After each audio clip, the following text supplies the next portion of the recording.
Continue.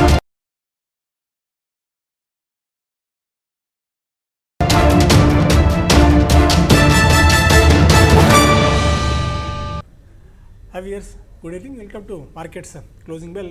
మార్కెట్స్లో కొద్దిగా అమ్మకాలు ఒత్తిడి మళ్ళీ పెరుగుతోంది. 11,600 పాయింట్స్ దిగువన నిఫ్టీ ట్రేడ్ కావడం చూస్తున్నాం. ఇవాళ ఉదయం నుంచి పోల్చుకున్నట్టయితే ఎక్కడ ఏ పాయింట్ ఆఫ్ టైంలో కూడా మళ్ళీ మార్కెట్స్ కోలుకున్న దాఖలాలు కనిపించట్లేదు. ఇవాళ ఉదయం నుంచి అదే వీక్ ట్రెండ్ మార్కెట్స్ని ముందుకు నడిపిస్తూ వచ్చింది. ఒక దశలో 11,549 పాయింట్ల కనిష్ట స్థాయి వరకు నిఫ్టీ ఇవాళ వెళ్ళడం చూస్తున్నాం. చాలా స్ట్రాంగ్ ఇవాళ అంటే 11,700 పైన ఉండింది. 11,704 అక్కడి నుంచి 11,549 లెవెల్స్ వరకు దిగి రావడం మనం చూసాం. దాదాపు పీక్ నుంచి 150 పాయింట్ల మేర కరెక్షన్ మనకు కనిపించింది. బట్ మళ్ళీ లోయర్ లెవెల్స్ నుంచి గత కొద్దిసేపటి నుంచి ఒక 50 పాయింట్స్ దాకా రికవరీ వచ్చి 11,607 దగ్గర ప్రస్తుతం నిఫ్టీ కొనసాగుతోంది. మిడ్ అండ్ స్మాల్ క్యాప్స్ అన్నింటిలోనూ యాక్చువల్ మిడ్ క్యాప్ ఇండెక్స్ 0.75% మేర, స్మాల్ క్యాప్ ఇండెక్స్ కూడా ఒక 0.5% మేర నష్టాల్లో కొనసాగుతోంది. ఒక్క ఐటీ మినహా దాదాపు అన్ని రంగాల షేర్లను అమ్మకాలు ఒత్తిరింది. ఐటీ కూడా ఎందుకంటే కొద్దిగా రూపీ గెయిన్ అవుతుంది. మళ్ళీ 67.5 లెవెల్స్ నుంచి మళ్ళీ మెల్లగా 70 లెవెల్స్కి రావడం చూస్తున్నాం. దాంతో ఐటీ కంపెనీస్కి కొద్ది గొప్ప లాభం ఉండే అవకాశం ఉంటుంది. కాబట్టి ఒక ఐటీ మినహా దాదాపు అన్ని రంగాల షేర్లను అమ్మకాలు ఒత్తిడి ఉంది. ప్రధానంగా రియాలిటీ బాగా వీక్గా ఉంది. పిఎస్సి బ్యాంక్ ఇండెక్స్ బాగా వీక్గా ట్రేడ్ అవ్వడం చూస్తున్నాం. Media and financial services, banking, auto రంగ కౌంటర్స్లో కూడా మనకి కొద్దిగా సెల్లింగ్ ప్రెషర్ బాగా ఎక్కువగా ఉంది. అంటే లాస్ట్ 2 వీక్స్లో పోలిస్తే ఒకే రోజు ఇంత ఫాల్ రావడం, దట్ ఇంట్రాడేలో ఇంత స్టీప్ ఫాల్ రావడం అనేది మళ్ళీ ఈరోజు మనం చూస్తున్నాం. బ్యాంక్ నిఫ్టీ కూడా దాదాపు 240 పాయింట్ల మేర నష్టంతో ప్రస్తుతం కొనసాగుతుంది. 29,846 పాయింట్ దగ్గర 30,000 బిలో కీలకమైన లెవెల్ దగ్గర బ్యాంక్ నిఫ్టీ ట్రేడ్ అవుతుంది. అండ్ 11,600 పైకి అయితే ఇప్పుడు వచ్చింది. బట్ చూడాలి ఇది ఏ మేరకు సస్టైన్ అవుతుందో అని చెప్పి. అన్లెస్ వ్యూ తెలుసుకుందాం, తర్వాత కొన్ని స్టాక్ స్పెసిఫిక్ మూవ్స్ గురించి మాట్లాడుకుందాం. గుడ్ ఆఫ్టర్నూన్ అండి. Good afternoon. సో ఇవాళ వర్స్ట్ 2 వీక్స్ తర్వాత ఒకే రోజు ఇంట్రాడేలో ఈ స్థాయిలో ఫాల్ మనం చూస్తున్నాము. మనకి కార్పొరేట్ ఎర్నింగ్స్ స్టార్ట్ కాబోతున్నాయి ఈ వీక్ నుంచి. సో ఎలా చూస్తున్నారు? ఇక్కడ నుంచి మేబీ ఈ వీక్నెస్ ఆర్ ప్రాఫిట్ బుకింగ్ అనేది ఉండొచ్చా, ఎక్స్పెక్ట్ చేయొచ్చా మనం? కొంచెం ఇక్కడ నుంచి అంటే ఇన్ని రోజులు మనం చూసామంటే నిఫ్టీ కంటిన్యూగా పెరుగుతూ రావడం చూస్తూనే ఉన్నాము ఇన్ని రోజులు. అయితే దానికి బ్రేక్ పడింది అని మనం లాస్ట్ వీక్ కూడా అనుకున్నాము. ఇప్పుడు కూడా అదే అనుకుంటున్నాను నేను. అంటే ఒక పెద్ద ర్యాలీ అనేది మనం గత కొన్ని రోజులుగా వచ్చింది, దానికి కొంచెం బ్రేక్ పడింది. అంటే ఇక్కడ నుంచి మార్కెట్ పెద్దగా పెరగకపోవచ్చు, పోనీ అట్లనే బాగా పడిపోతుంది అంటే అది కూడా మనం 100% చెప్పలేము. బట్ ఓవరాల్గా ట్రెండ్ అయితే కొంచెం కన్సాలిడేషన్ టు కొంచెం డౌన్ సైడ్ రావడానికి కొంత అవకాశాలు ఉన్నాయి. అది కూడా స్టాక్ స్పెసిఫిక్ యాక్షన్ అనేది మార్కెట్లో ఎక్కువ ఇక్కడ నుంచి కొనసాగవచ్చు. ఎందుకంటే ఎలక్షన్స్ మనకి రిజల్ట్ సీజన్ స్టార్ట్ అయింది ఆల్రెడీ. మేజర్ కంపెనీస్ రిజల్ట్ మనకి ప్రకటిస్తుంటాయి. సో దానికి అనుగుణంగా మార్కెట్ రియాక్షన్ ఉంటుంది ఒకవైపు. మరోవైపు మనకి పొలిటికల్గా మనకి ఏం జరుగుతున్న పరిణామాలు ఏవైతే ఉంటాయో అవి కొంచెం మార్కెట్ మీద ప్రభావం చూపించవచ్చు. దీనికి తోడు మనకి ఎఫ్ఐఎస్ లాస్ట్ ఫ్యూ డేస్గా కొంత సెల్లింగ్ మోడ్లోకి రావడం చూస్తున్నాము. అంటే వాళ్ళ కారణంగానే మనకి మార్కెట్ ఈ మధ్య పెద్ద ర్యాలీ వచ్చింది. ఈ ఎఫ్ఐఎస్ సెల్లింగ్ కంటిన్యూ అయితే మాత్రం కొంచెం మళ్ళీ మార్కెట్స్లో కరెక్షన్ అనేది చోటు చేసుకోవడానికి అవకాశం ఉంది. దీనికి తోడు మనకి ఫ్యూ డేస్ బ్యాక్ ఒక నెగిటివ్ న్యూస్ కూడా లైక్ మాన్సూన్ మీద మనకి నెగిటివ్ న్యూస్ కూడా రావడం చూస్తున్నాము. అది కూడా కొంచెం మార్కెట్పై ప్రభావం చూపించే అంశాల్లో అది కూడా ప్రధానంగా ఉంటుంది. కాబట్టి నా ఉద్దేశం ప్రకారం కొంచెం ఈ లెవెల్లో మార్కెట్ కొంచెం ఆగడానికి అవకాశం ఉంది. దీనికి తోడు టెక్నికల్గా మాట్లాడుకుంటే అంటే మనం F&O డేటా కానివ్వండి, తర్వాత అటు టెక్నికల్ చార్ట్స్ పరంగా కానీ చూసుకున్నా కూడా మార్కెట్స్ చాలా తక్కువ టైంలో బాగా భారీ ఎత్తున పెరిగాయి. దానివల్ల ఏంటంటే బాగా ఓవర్బాట్, దాదాపు అన్ని కౌంటర్స్ ఓవర్బాట్ సిచ్యువేషన్లో ఉన్నాయి. దానివల్ల ఏమవుతుందంటే కొంచెం సెల్లింగ్ ప్రెషర్ రావచ్చు. ప్లస్ ఇంకోటి షార్ట్స్ అనేది లాస్ట్ ఒక 2 మంత్స్లో ప్రతి లెవెల్లోనూ కూడా షార్ట్స్ చేసిన వాళ్ళందరూ కూడా మనకి లాస్ బుక్ చేసుకోవాల్సిన పరిస్థితి ఏర్పడింది. కాబట్టి షార్ట్స్ మార్కెట్లో దాదాపు లాస్ట్ ఒక 1 వీక్ ట్రెండ్ కానీ గమనిస్తే షార్ట్స్ అన్నీ కూడా కవర్ అయిపోయినాయి. పెద్దగా షార్ట్స్ మార్కెట్లో లేవు. అయితే లాస్ట్ 3 రోజుల్లో కొంచెం షార్ట్స్ బిల్డ్ అయినాయి. సో అది కూడా మార్కెట్ పడడానికి కూడా ఒక కారణం అని అనుకుంటాను నేను. అంటే షార్ట్స్ ఎక్కువ మార్కెట్లో లేకపోవడం. బట్ ఏదేమైనప్పుడు కూడా అన్నీ కలుపుకుంటే మాత్రం మార్కెట్స్ రానున్న రోజుల్లో కొంచెము కొంత హయ్యర్ లెవెల్స్లో సెల్లింగ్ రావడానికి అవకాశం ఉంది. కాబట్టి దాని దగ్గరగా ట్రేడ్ చేసుకోమని చెప్తాను. కొద్దిగా వాళ్ళ ఐటీ ఒకటే కాస్త పాజిటివ్గా ఉంది. మిగిలిన అన్ని రంగాల షేర్లను సెల్లింగ్ ప్రెషర్ ఎక్కువగా ఉంది. బ్యాంక్ నిఫ్టీని ఎలా చూస్తారు, ఫైనాన్షియల్ స్పేస్ని ఎలా చూస్తారు? ఎందుకంటే ఇవాళ బ్యాంకింగ్ స్పేస్లో మన కూడా అనుకున్నాం మొన్న సాయంత్రం కూడా మనకి బికాజ్ ఈ Lakshmi Vilas bank and Indiabulls housing ఫైనాన్స్కి సంబంధించిన మేజర్ డెవలప్మెంట్ లేట్ ఈవినింగ్ వచ్చింది, బట్ సంభవం ముందే ఫెయిల్యూర్ అయితే వచ్చింది కాబట్టి దాని గురించి మనం మాట్లాడుకోగలిగాం ఆ రోజు. సో ఎలా చూస్తున్నారు ఈ ట్రెండ్ని? ఇండియా బుల్స్ హౌసింగ్ ఫైనాన్స్ ఇవాళ పీక్ని అంటే పెద్దగా పడుతుంది అనుకున్నారు, పడలేదు, బట్ మళ్ళీ పీక్ నుంచి బాగా పడింది, కొద్దిగా రికవర్ అయింది. బట్ లక్ష్మీ విలాస్ బ్యాంక్ ఇక్కడ నుంచి 110-120 రూపీస్ దాకా వెళ్తుంది కొంతమంది అంచనాలో ఉన్నారు. 5% అప్పర్ సీలింగ్ పడుతూ వెళ్ళినా కూడా ఆశ్చర్యపోవాల్సిన అవసరం లేదు లక్ష్మీ విలాస్ బ్యాంక్లో అని. ఈ 2 స్టాక్స్ మీద మీ వ్యూ ఎలా ఉంది? నేను లాస్ట్ టైం కూడా మొత్తం మనకి డీటెయిల్గా తెలియకపోయినా కూడా మనం ఉన్న సమాచారాన్ని బేస్ చేసుకొని ఇండియా బుల్స్కి నెగిటివ్ అనుకున్నామంటే అట్లనే ఈరోజు చూసుకుంటే నిఫ్టీలో టాప్ లూజర్ అంటే ఇప్పుడున్న పరిస్థితికి టాప్ లూజర్ ఇండియా బుల్సేనండి. ఎందుకంటే 5% పైన నష్టం ఉంది. ఇప్పుడు డే లోస్ దగ్గర ఇప్పుడే మనకి ట్రేడ్ కావడం చూస్తున్నాము. ప్రధానంగా అటు లక్ష్మీ విలాస్ బ్యాంక్ అని చూసుకుంటే ఇది జస్ట్ ఒక ఫ్యూ మంత్స్ బ్యాక్ 45-46 రూపీస్లో ఉండేదండి.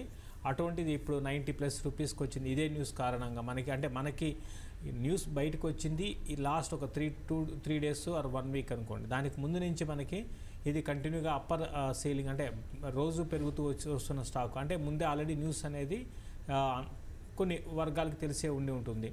సో ఇప్పుడు నేను అనుకోవడం ఇంకా లక్ష్మీ విలాస్ బ్యాంక్లో ఇంకా కొనసాగవచ్చు up trend. At the same time India bulls మాత్రం కొంచెం డౌన్ ట్రెండ్ అనేది కొనసాగడానికి అవకాశం ఉంది. ప్లస్ ఇంకోటి ఇప్పుడు దీనికి మనకి అటు ఆర్బీఐ నుంచి కానివ్వండి, అటు సెబీ నుంచి కానీ పర్మిషన్స్ కూడా కావాలండి. అటు ఆర్బీఐ కూడా దీనికి ఒప్పుకోవాలి, అది చాలా ఇంపార్టెంట్. ఇద్దరు కూడా మేనేజ్మెంట్స్ పరంగా కూడా అటు ఇండియా బుల్స్ కానివ్వండి, లక్ష్మీ విలాస్ బ్యాంక్ కానీ ఇద్దరు కలిసిపోవడానికి మెర్జ్ కావడానికి వీళ్ళు ఒప్పుకున్నారు, కానీ అటు ఆర్బీఐ నుంచి ఇంకా పర్మిషన్ రాలేదు. సో వీళ్ళు అప్లై ఆల్రెడీ చేస్తున్నారు ఆర్బీఐకి పర్మిషన్. ఎందుకంటే వీళ్ళకి డైరెక్ట్ బ్యాంక్ లైసెన్స్ కోసం ఇండియా బుల్స్ ఇంతకుముందు ట్రై చేసింది, బట్ అక్కడ రిజెక్ట్ చేశారు. కాబట్టి వీళ్ళు వేరే రూట్లో అంటే ఆల్రెడీ ఉన్న ఎగ్జిస్టింగ్ బ్యాంక్ని కొనుక్కుంటే వీళ్ళకి బ్యాంకింగ్ లైసెన్స్ వచ్చినట్టు ఉంటుందన్నమాట. సో దానికి ఆర్బీఐ పర్మిషన్ కావాల్సి ఉంటుంది. సో ఇవన్నీ ఉన్నాయి, ఇష్యూస్ అన్నీ ఉన్నాయి. బట్ ఏది అయినప్పటికీ కూడా ఈ డీల్ అనేది ఈ రేషియోస్ కూడా మనకు చూస్తే ఇది చాలా మటుకు మళ్ళీ మనం లక్ష్మీ విలాస్ బ్యాంకే పాజిటివ్గా ఉంటుంది. దీనికి మాత్రం అంత పాజిటివ్గా ఉండదు. దీనికి తోడు లక్ష్మీ విలాస్ బ్యాంక్ చూసుకుంటే ఫైనాన్షియల్గా స్ట్రాంగ్ ఉంటే అది ఇండియా బుల్స్కి పాజిటివ్గా ఉండేది. But Lakshmi Vilas bank financials ఏమాత్రం స్ట్రాంగ్ లేవు. అంటే లాస్ట్ 4 క్వార్టర్లలో 3 క్వార్టర్లు కూడా నష్టాల్లోనే ఉన్నాయి. కాబట్టి నా ఉద్దేశం ప్రకారం ఇండియా బుల్స్కి రానున్న రోజుల్లో మరింత డౌన్ ట్రెండ్ కొనసాగడానికి అవకాశం ఉంది. ఓకే, ఇప్పటిదాకా ఉన్న ట్రెండ్ బట్టి చూస్తే జేకార్ప్ ఆల్మోస్ట్ 14% దాకా లాభపడింది. Motilal Oswal 7% gains, gateway district parks ఒకటి, IB real almost 6% gains, idea cellular కూడా చాలా స్ట్రాంగ్గా గెయిన్ అయితే వస్తుంది. 1550 నుంచి ఆల్మోస్ట్ 1750 వరకు ఇవాళ రావడం చూస్తాం. 1740 ఇవాళ day high. Reliance home finance, Gayatri projects, India bulls wholesale, Lakshmi Vilas bank కూడా ఆల్మోస్ట్ ఒక 5% వరకు ఈ స్టాక్స్ అని గెయిన్ అయ్యి ఉన్నాయి. శంకరా Buildcon, Finolex cables, PC jewellers లాంటి స్టాక్స్లో కూడా కొద్ది గొప్ప మనకి బయింగ్ సపోర్ట్ అయితే కనిపిస్తుంది. అటువైపు లార్జ్ క్యాప్ స్పేస్లో ఇంతకుముందు అనుకున్నట్టు ఐడియా సెల్లర్ ఒకటే స్ట్రాంగ్గా ఉంది. దాంతోపాటు అవెన్యూ సూపర్ మార్ట్స్ ఒకటి, ఇన్ఫోసిస్, ఎస్బీఐ లైఫ్ లాంటి స్టాక్స్ 1.5 నుంచి 2% దాకా గెయిన్ అవుతాయి. VST industries 4.5% gains, Karur Vysya bank, Kalpataru power ఇది కూడా చాలా ఇంట్రెస్టింగ్ స్టాక్. ఈ మధ్యకాలంలో బాగా పడింది, ఆల్మోస్ట్ బిలో 300 రూపీస్ వరకు రావడం చూసాం. బట్ అక్కడి నుంచి కూడా అంతే స్ట్రాంగ్గా పెరిగింది. One of the strongest management ఇది. ఫండమెంటల్స్ కూడా చాలా స్ట్రాంగ్గా ఉన్నాయి కల్పతరు పవర్కి. ఇక్కడ నుంచి ఎంత స్థాయిలో పెరుగుతుంటే చెప్పడం కష్టం, కానీ ఎందుకంటే ఇప్పటికే 300 నుంచి ఆల్మోస్ట్ మనకి 50% దాకా పెరిగింది మధ్యకాలంలో వచ్చిన ఫాల్లో. బట్ చాలా స్ట్రాంగ్ కంపెనీ పవర్ స్పేస్లో. స్మాల్ క్యాప్లో ఎన్ఐఐటి ఆల్మోస్ట్ మనకి వాళ్ళు 19% దాకా పెరిగింది. బికాస్ ఇది కూడా న్యూస్ ఒకటి ఉంది. ఎన్ఐటి టెక్నాలజీకి సంబంధించిన 30% స్టేక్ కొనుగోలు, బేరింగ్ పీఈకి సంబంధించి. అండ్ ధనలక్ష్మి బ్యాంక్ కొద్దిగా పెరిగింది. టాన్లా సొల్యూషన్స్ 10% ఇవాళ గెయిన్స్ 44 దాకా వెళ్ళింది. సో ఒకసారి వీక్ లిస్ట్ ఆర్ వికెట్ మీద ఉన్న స్టాక్స్ చూస్తే డిఎల్ఎఫ్ సడన్గా 9% ఇవాళ fall. And Godrej properties almost 5.5% fall. India bulls housing finance 5% fall. సడన్గా ఏదో రియల్ ఎస్టేట్ ప్యాక్లో నెగిటివ్ న్యూస్ లాంటిది ఉన్నట్టుంది. ఎందుకంటే okay, India bulls housing finance maybe negative because of this Lakshmi Vilas bank అనుకోవచ్చు. బట్ డిఎల్ఎఫ్ గోద్రేజ్ ప్రాపర్టీ అయితే మేబీ ప్రాఫిట్ బుకింగ్ అని కూడా అనుకోవచ్చు. వాటిలో గత కొద్ది రోజు ఈ 2 స్టాక్స్ బాగా పెరుగుతూ వస్తున్నాయి. డిఎల్ఎఫ్ కంటే గోద్రేజ్ ప్రాపర్టీస్ బాగా పెరిగింది. మేబీ అందులో ప్రాఫిట్ బుకింగ్ వస్తుంటే రావచ్చు. So any taken real estate pack DLF పడింది, గోద్రేజ్ ప్రాపర్టీస్ ఒకటి, ఐబీ హౌసింగ్ లాంటి స్టాక్స్. అంటే ఒకటి ఐబీ హౌసింగ్ని మనం రియల్ ఎస్టేట్కి కంపేర్ చేయలేమండి. రెండు కూడా కొంచెం రెండు కూడా వేరు వేరు సెక్టర్ కింద ఉంటుంది. అయితే ఇండియా బుల్స్ మీకు ఇండియా బుల్స్ రియల్ ఎస్టేట్ 8% పెరిగిందండి, అది గమనించాలి మీకు. ఇండియా బుల్స్ రియల్ ఎస్టేట్ పరంగా పెరిగింది. నేను కూడా మొత్తం ఓవరాల్ రియల్ ఎస్టేట్ పడలేదు, నేను కూడా ఈ రెండే పడ్డాయి. మరీ ముఖ్యంగా ఇదేంటంటే మార్కెట్ మార్నింగ్ ఇంత పడక ముందే డిఎల్ఎఫ్ ఆల్రెడీ పడిపోయింది. ఇక ఇది గోద్రేజ్ ప్రాపర్టీస్ విషయానికి వస్తే ఇది ఆల్రెడీ బాగా పెరిగింది కాబట్టి ఈ మధ్య దీంట్లో ప్రాఫిట్ బుకింగ్ అనేది రావడం చూస్తున్నాము. బట్ ఏదేమన్నప్పటికి కూడా మనకి ఇంకా డిఎల్ఎఫ్ విషయానికి వస్తే డిఎల్ఎఫ్ అనేది దీంట్లో ఏదో న్యూస్ అనేది ఉందండి, నేను న్యూస్ పరంగా చూడలేదు. సమ్ న్యూస్ ఏదైనా ఉంది డిఎల్ఎఫ్లో, అందుకే మనకి హెవీ సెల్లింగ్ అనేది కనపడుతుంది. నేను కూడా డిఎల్ఎఫ్లో 180 అనేది నెక్స్ట్ లెవెల్గా మనం చెప్పొచ్చు. ఒకటేసారి ఈ సెల్లింగ్ అనేది చూస్తే బై అండ్ డిప్స్ నుంచి సెల్ అండ్ ర్యాలీస్కి స్టాక్ వచ్చిందని చెప్పొచ్చు అండి. కాబట్టి నెక్స్ట్ ట్రేడింగ్ సెషన్స్లో కానీ ఏమాత్రం స్టాక్లో పుల్ బ్యాక్ ర్యాలీస్ వస్తే సెల్ చేయమని చెప్తాం. అండ్ ఎగిస్ లాజిస్టిక్స్ ఒకటి, ఎన్ఐటీ టెక్నాలజీస్ కూడా 4% దాకా పడింది. అదాని ఎంటర్ప్రైజెస్, మ్యాక్స్ ఫిన్, పిఎన్బి హౌసింగ్ ఫైనాన్స్, కొద్దిగా హౌసింగ్ ఫైనాన్స్ కంపెనీస్ లైక్ ఇంతకుముందు అన్నట్టు ఐబీ హౌసింగ్ లాంటి స్టాక్స్లో, పిఎన్బి హౌసింగ్ ఫైనాన్స్ లాంటి స్టాక్స్లో కూడా వీక్నెస్ ఉంది, ఒక 3% దాకా. అండ్ స్మాల్ క్యాప్ స్పేస్ చూస్తే భారత్ రోడ్ నెట్వర్క్, ఇది కూడా బాగా పెరిగింది ఈ మధ్య, దాంతో ఇందులో కూడా ప్రాఫిట్ బుకింగ్ వస్తుంది, ఒక 10% దాకా స్టాక్ పడింది. Sugar related stocks like Balrampur Chini, Dhampur లాంటి స్టాక్స్లో వీక్నెస్ ఉంది. సాగర్ సిమెంట్స్, హెస్టర్ బయో అంటే ఈ మధ్యకాలంలో ఏవైతే స్టాక్స్ పెరిగి ఉన్నాయో బాగా, వాటిలో కొద్దిగా ఇవాళ లాభాల స్వీకరణ వస్తుంది. మిడ్ అండ్ స్మాల్ క్యాప్స్ ఆబ్వియస్గానే కొద్దిగా చలనం వచ్చినా కూడా ఏదైనా పాజిటివ్ వెళ్తాయి, అలాగే కొద్దిగా నెగిటివ్ న్యూస్ ఉన్నా కూడా అదే స్థాయిలో పడే అవకాశం ఉంటుంది. కాబట్టి ఈ సెట్ ఆఫ్ మనం మూమెంట్స్ చూస్తున్నాము. అండ్ ఈ మిడ్ అండ్ స్మాల్ క్యాప్ సంగతి పక్కన పెడితే ఇది ఇవాళ ట్రేడింగ్లో ఎన్ని స్పెసిఫిక్ స్టాక్స్లో మీరు బాగా యాక్టివిటీ గమనించిన ఉన్నాయా? అంటే స్పెసిఫిక్ స్టాక్స్లో అంటే కొంచెము ఈ ఐటీ కంపెనీస్లో మనకి బయింగ్ ఇంట్రెస్ట్ అనేది రావడం అనేది, అంటే ఇన్ని రోజులు ఉన్న ట్రెండ్కి భిన్నంగా ఇన్ని రోజులు మనకి ఐటీ కంపెనీస్ బాగా నెగిటివ్ దాంట్లో ఉన్నాయండి. అటువంటిది సెకండ్ హాఫ్ నుంచి అన్నీ కూడా డే హైస్కి మనకి రావడం అనేది interesting trend. At the same time మనం చూడాలి, ఎప్పుడైతే మార్కెట్ వీక్నెస్ అనేది స్టార్ట్ అయిందో ఐటీ కంపెనీస్ ముందున్నాయి పెరగడంలో. మార్కెట్ అంటే ఇక్కడ క్లియర్గా మనం అర్థం చేసుకోవచ్చు, నెక్స్ట్ రానున్న రోజుల్లో కొంచెం మార్కెట్ వీక్ కావచ్చు. ఇది మనకి ఐటీ కంపెనీస్ పెరగడం, మార్కెట్ పడడానికి ఒక సంకేతంగా మనం చూడవచ్చు. అదొకటి ఇంట్రెస్టింగ్ ట్రెండ్ అండి. ఇంకా అంటే బాగా వాల్యూమ్స్ పరంగా చూసుకుంటే ఆబ్వియస్గా ఏదైతే న్యూస్ ఉంటుందో దాంట్లో మంచి వాల్యూమ్స్ జరుగుతూ ఉంటాయి. ఇండెక్స్లో బాగా వాల్యూమ్స్ పరంగా చూసుకుంటే ఇండియా బుల్స్ హౌసింగ్లో మంచి వాల్యూమ్స్ జరిగాయి. తర్వాత ఇప్పుడు ఓవరాల్గా ఎఫ్&ఓ స్పేస్లో బాగా వాల్యూమ్ జరిగిన కంపెనీస్ ఈరోజు 2 ఉన్నాయండి. అది ఇండియా బుల్స్ హౌసింగ్ ఒకటి, తర్వాత డిఎల్ఎఫ్ ఒకటి. డిఎల్ఎఫ్లో కూడా విపరీతమైన సెల్లింగ్ అనేది మనం చూస్తున్నాము. మరోవైపు ఆయిల్ మార్కెటింగ్ కంపెనీస్లో షార్ట్ సెల్ అనేది బిల్డ్ అయినాయి, లైక్ హింద్ పెట్ ఒకటి, తర్వాత ఐఓసి లాంటి దాంట్లో కూడా షార్ట్స్ బిల్డ్ అయినాయి. ఇది ఎఫ్&ఓ పరంగా మనకున్న డేటా అండి. ఓకే, రేపు మార్కెట్స్ని ప్రభావితం చేసే అంశాలు ఏమైనా కనిపిస్తున్నాయా? నీ బీటీఎస్టీఆర్ ఎస్టీబీటీ కాల్స్ ఏమైనా ఉన్నాయా?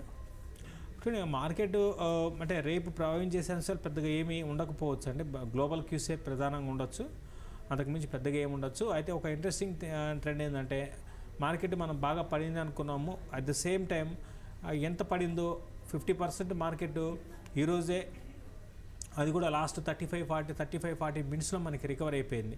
కాబట్టి మనం 100% కూడా సెల్ చేసి, అంటే ఇంతకుముందు సెల్ అండ్ ర్యాలీస్ అన్నట్టుగా సెల్ అండ్ ర్యాలీస్ అంటాను, కానీ మనం సెల్ చేసి బ్లైండ్గా కూర్చోకూడదండి. ప్రాఫిట్ వచ్చినప్పుడు స్టాక్ పడినప్పుడు తక్కువ ప్రాఫిట్కి ప్రాఫిట్ బుక్ చేసుకోవాలి సెల్ చేసిన వాళ్ళు, అది చాలా ఇంపార్టెంట్ ఇప్పుడున్న మార్కెట్లో. కాబట్టి రేపు కూడా మార్కెట్ ఏమాత్రం కొంచెం గ్యాప్ అప్ కానీ వస్తే వీక్గా ఉన్న స్టాక్స్లో సెల్లింగ్ వెళ్ళడమే కరెక్ట్ అనిపిస్తుంది. ఇక బయింగ్ వెళ్ళాలి అనుకుంటే మనకి ఐటీ కంపెనీస్, అంటే ఈరోజు ట్రెండ్ రివర్స్ అయింది, అంటే డౌన్ ట్రెండ్కి నుంచి అప్ ట్రెండ్కి వచ్చింది, ఇది కంటిన్యూ అవుతుందా అనేది చూడాల్సి ఉంటుందండి. కొంచెం ఆగమని చెప్తాను. బట్ ఏదేమైనప్పుడు కూడా కొన్ని వీక్ వికెట్ ఉన్న స్టాక్స్ని సెల్ అండ్ ర్యాలీస్గా చెప్తాను. సో రిలయన్స్ కూడా ఇవాళ 1357 డే హై, అక్కడి నుంచి చూస్తే ఆల్మోస్ట్ మనకి 1323-24 లెవెల్స్ దాకా వచ్చింది. రిలయన్స్ కూడా నెగిటివ్ పర్ఫార్మెన్స్ నెగిటివ్గా మార్కెట్స్కి సపోర్ట్ చేస్తుంది. రిలయన్స్లో ఏమన్నా ఎలాంటి టేక్ తీసుకోవచ్చు? అంటే యాక్చువల్గా లాస్ట్ ఫ్యూ డేస్గా మనం చూస్తే రిలయన్సే మార్కెట్ని కిందకి తీసుకొచ్చిన దాంట్లో ప్రధానంగా రిలయన్స్ ఉందండి. ఎందుకంటే మనకి ఒక 4 days బ్యాక్ రిలయన్స్ 1400 పైన వచ్చి లైఫ్ టైం హైస్ని హిట్ చేసింది. మార్కెట్ క్యాప్లో కూడా చాలా పెద్ద, మన ఇండియాలో పెద్ద అంటే ఇంత పెద్ద మార్కెట్ క్యాప్ ఏ కంపెనీ కూడా రికార్డ్ మార్కెట్ క్యాప్ని రికార్డ్ చేసింది అనమాట. అటువంటిది లాస్ట్ ఫ్యూ డేస్లో మనకి బాగా కరెక్ట్ అయింది. నేను కూడా ఇక్కడ రిలయన్స్ని ఇంకొంచెం 13-20 ఆ లెవెల్కి వస్తే బయింగ్ వెళ్ళవచ్చు. రిజల్ట్కి ముందు మళ్ళీ ఇంకొక చిన్న ర్యాలీ స్టాక్లో రావచ్చండి. Okay fine. ఆల్మోస్ట్ మనకి స్టిల్ 50 పాయింట్స్ డౌన్తో కనిపిస్తుంది. నిఫ్టీ 11,616 లెవెల్స్ దగ్గర. సెన్సెక్స్ కూడా ఆల్మోస్ట్ చాలా స్ట్రాంగ్గా రికవరీ, మనకి ఆల్మోస్ట్ 130 పాయింట్స్ రికవరీ, అంటే 130 పాయింట్స్ మీద నష్టాలతో సెన్సెక్స్ ఉంది. బ్యాంక్ నిఫ్టీ కూడా రికవర్ అవుతుంది. But and compared with bank Nifty చాలా స్ట్రాంగ్గా రికవరీ మనం ఈ పాయింట్ ఆఫ్ టైంలో చూస్తున్నాం. 11,616 లెవెల్స్ దగ్గర నిఫ్టీ అయితే ట్రేడ్ అవుతుంది. And most of the points మనం కవర్ చేస్తున్నాం. మేబీ రూపీ మరికొద్ది కాలం పాటు ఇక్కడ వీక్ అయ్యే అవకాశం ఉంది అని చెప్పి స్ట్రీట్ ఎక్స్పెక్ట్ చేస్తుంది. ఇంతకుముందు మీరు అన్నట్టు మేబీ ఐటీ స్టాక్స్లో ఏ స్టాక్స్ బయింగ్ అయిన ఆపర్చునిటీ ఉన్నాయి, ఇప్పుడు బై అన్న డిప్స్ స్ట్రాటజీ కనుక ఇప్పుడు వర్కౌట్ చేసుకుంటే కానీ ఐటీ కంపెనీస్లో ఎక్కువగా మనకి టెక్ మహీంద్రా, ఎందుకంటే ఎన్ఐటీ అయితే బికాజ్ ఒక న్యూస్ వల్ల ఇవాళ స్టాక్ అయితే కరెక్ట్ అయింది ఎన్ఐటీ టెక్. కానీ నేను కూడా వెళ్ళాలి అనుకుంటే ఇన్ఫోసిస్నే వెళ్ళమని చెప్తానండి. ఇన్ఫోసిస్ వెళ్ళవచ్చు. ఇన్ఫోసిస్ కానీ చూసుకుంటే ప్రస్తుతానికి 774 ఉంది. క్లోజర్గా అంటే ట్రేడింగ్ బెట్స్ తీసుకునే వాళ్ళకి 820 దాకా వెళ్ళొచ్చు. వెళ్తే ఇన్ఫోసిస్నే వెళ్ళమని చెప్తాను. Okay fine. మనం మోస్ట్ ఆఫ్ ది పాయింట్స్ మాట్లాడుకుందాం. మా నోట్తో బులెటిన్ ఇక్కడ వైండప్ చేద్దాం. Stay with us for latest updates.